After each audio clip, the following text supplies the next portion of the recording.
Todo evangelho, toda a obra de Jesus, toda a graça de Deus, toda ação do céu em relação à obra salvífica acontecem na direção do pecador.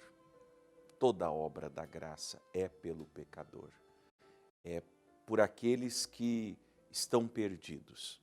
Eu quero falar com você que se sente perdido, um pecador condenado, sentenciado ao inferno, que é o fato, que é a verdade. Você sabe que sentir-se mal não é de todo ruim. É a dor, é aquela sensação estranha no corpo humano que nos faz buscar a ajuda do médico. Uma pessoa que sofre, por exemplo, de uma doença silenciosa, como se diz, geralmente são as pessoas que, quando descobrem, já é tarde demais. Um câncer, por exemplo. Há cânceres que a pessoa não sente dor nenhuma. Quando ela sente que há alguma coisa, o tumor ou aquela célula cancerígena já está alastrada pelo órgão, pelo membro e já não há muito o que se fazer. Como acontece com os problemas renais, por exemplo, a pessoa não sente nada. Pressão alta, a pessoa não sente nada. Glicose alterada ou o colesterol alto, a pessoa não sente nada. Quando ela sente, ela já está numa situação irreversível.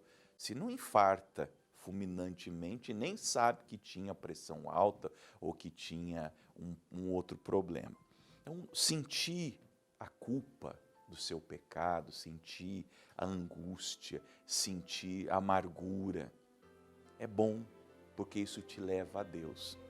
E há esperança.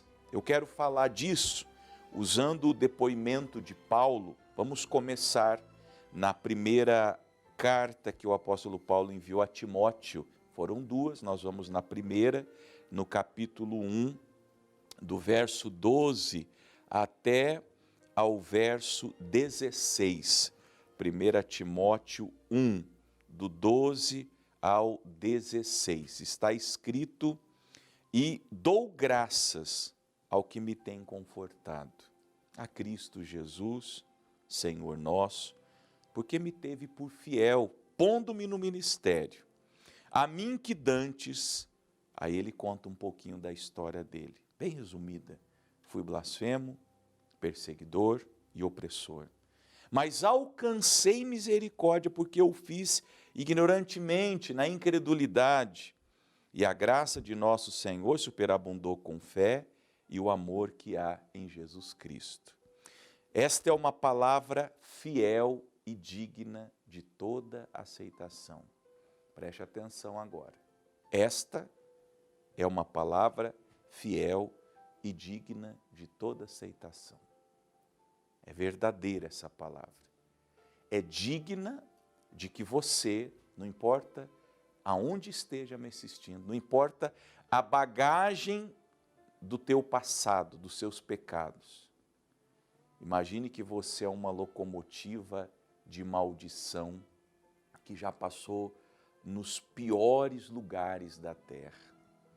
Em cada estação que você parou, você adquiriu uma bagagem de mal.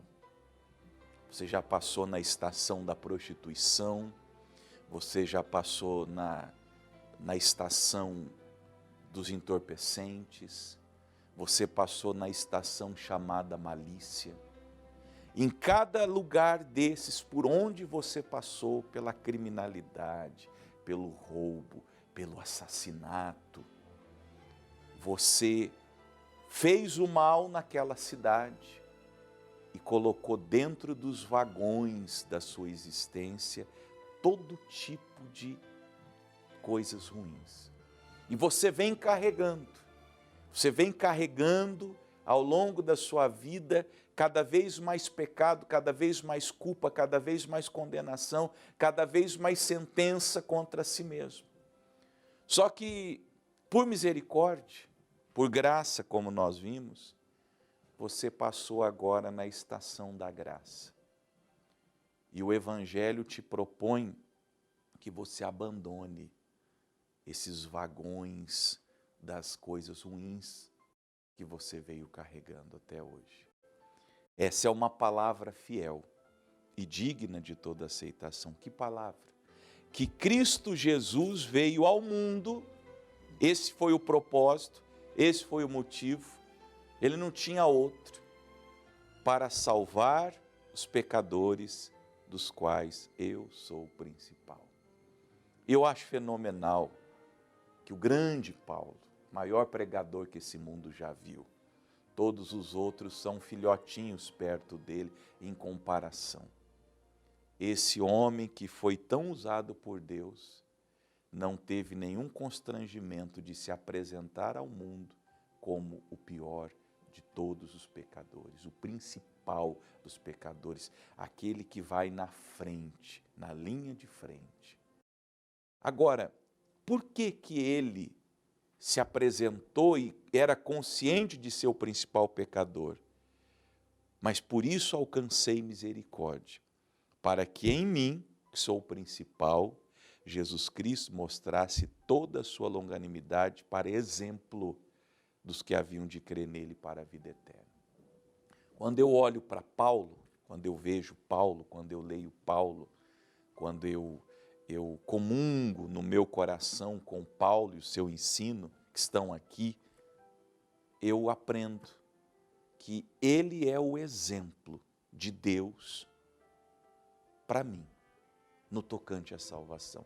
Porque se ele que foi o principal dos pecadores, que liderou um movimento que quis aniquilar o Evangelho, quando o Evangelho ainda era uma plantinha tenra. Pense nisso. Quando o Evangelho ainda era uma plantinha tenra, lá no início da igreja, em Atos dos Apóstolos, esse homem se levanta como o seu maior inimigo, seu maior perseguidor, e ele faz de tudo para tentar aniquilar. Ele mata Estevão, ele apedreja, ele blasfema, ele arrasta pessoas. Mas pela obra da graça, Jesus intervém no seu caminho odioso e odiento e o traz para o seu lado. Agora esse homem, esse assassino, esse perseguidor, esse blasfemo, esse covarde, porque Saulo foi um covarde, é agora um homem santo, batizado, cheio do Espírito Santo, aprendendo a palavra, pregando o Evangelho, e ele é um exemplo. Eu olho para Paulo e eu concluo que se Jesus salvou um homem como aquele, por que ele não salvaria um homem como eu? Alguém me dirá do outro lado, pastor, mas eu fui um assassino.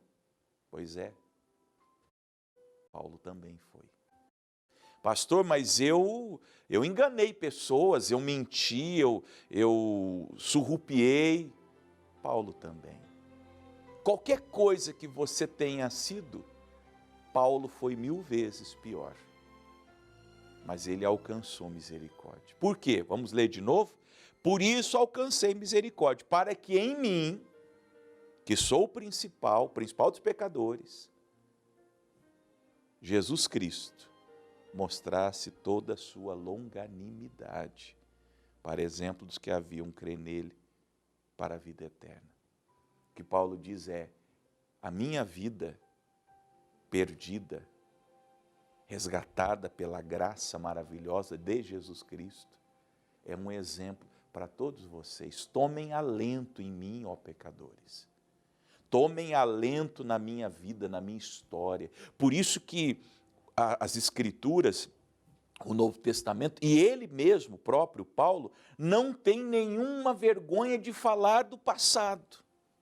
Ele conta o passado dele, a trajetória ímpia dele, não como um troféu, aquilo não é um troféu, mas ele apresenta, ele não se furta de apresentar para dizer, olha o que eu fui, olha o que eu era, olha o que eu fazia, olha com quem eu andava, olha como eu me movia nesse mundo, e agora olhem o que a graça de Deus fez na minha vida. Olha o homem que eu me tornei em Jesus Cristo. E esse é o ensino do Evangelho para a salvação de todo aquele que crê. E que atreve-se a crer em Jesus. Agora nós vamos em Filipenses, porque eu preciso falar algo com você. O Paulo foi salvo. Ele é exemplo. Mas ele tomou decisões contra o pecado. Na carta dele aos Filipenses, no capítulo 3, do verso 4 até o verso 11, Filipenses 3, do 4 ao 11, ele nos mostra que, tendo consciência de que havia um movimento de salvação da graça de Deus na vida dele, ele também precisava tomar uma decisão. Se você quer ser salvo, você tem que romper com o pecado. Você tem que sair de onde você está. Viste? Preste atenção em mim aqui, ó. Você tem que sair daí. Você tem que se afastar dessas pessoas. Você tem que sepultar esse passado. Esse eu antigo que está te conduzindo ao inferno. Você tem que nascer de novo para ser uma nova criatura. Por isso que nós temos, por exemplo, a cerimônia do batismo. O significado do batismo, dentre eles, é sepultar a velha criatura e nascer de novo, para andar em novidade de vida. Ainda que também podia confiar na carne, se algum outro cuida que pode confiar na carne, ainda mais eu. Aí ele começa a contar até da religião passada dele, viu? Circuncidado ao 8º dia, da linhagem de Benjamim, da tribo de Benjamim, digo, da linhagem de Israel, hebreus de hebreus, segundo a lei fui fariseu, que era a religião dele, segundo o zelo perseguidor da igreja, segundo a justiça que há na lei, irrepreensível. Contou um pouquinho do passado dele, do pedigree religioso dele e das coisas erradas que ele havia feito. Mas o que para mim era ganho, reputei-o perda por Cristo.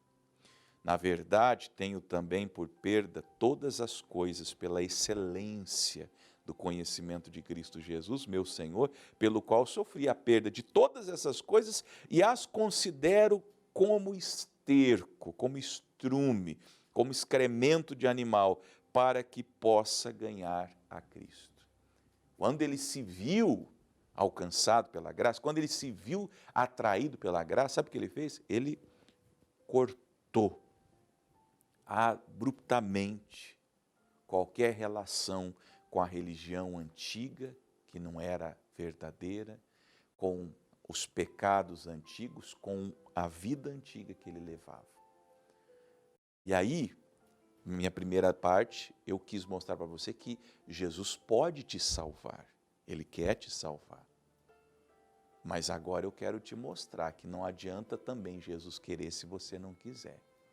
E como que você vai mostrar para Jesus que você quer?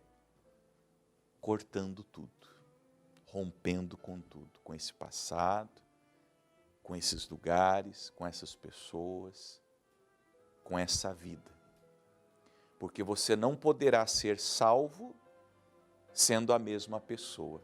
Você não poderá ser salvo vivendo a mesma vida. E esse é o ponto. Infelizmente é isso que tem acontecido com a igreja evangélica brasileira moderna. Elas oferecem uma graça que permite tudo. Por isso que as igrejas estão parecendo mais uma casa de shows, uma boate, o cabaré, a zona, do que uma casa de Deus, do que um lugar de santidade, de culto ao Deus verdadeiro. Aí para você que não quer, não adianta, esquece. Aí a palavra da graça chega a você, se oferece e se retira sob a sua negativa. E Jesus disse, inclusive, que nós deveríamos sacudir o pó dos pés na porta da casa das pessoas que negassem a graça e a paz oferecida. Agora, se você quiser mesmo, faça como Paulo. Rompa, corte e vá viver uma nova vida. Amém?